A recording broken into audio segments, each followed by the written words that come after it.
السلام عليكم. النهاردة هعمل معاكم وصفة هي معجزة طبية نبوية ناسيينها كلنا وكتير مننا ما يعرفهاش، وهي التلبينة دي وصانا بيها رسولنا الكريم عليه أفضل الصلاة والسلام، وهي مفيدة جدا في تخفيف حالات الحزن والزعل والاكتئاب.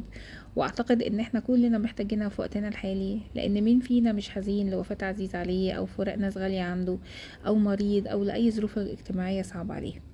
غير كده ان هي مفيدة جدا في تقليل الكوليسترول والضغط والسكر، ومقوية للقلب.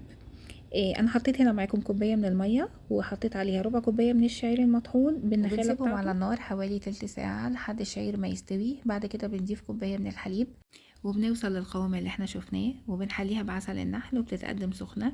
ممكن كمان نزود قيمتها الغذائية بأننا نضيف لها مكسرات وجوز هند وتمر.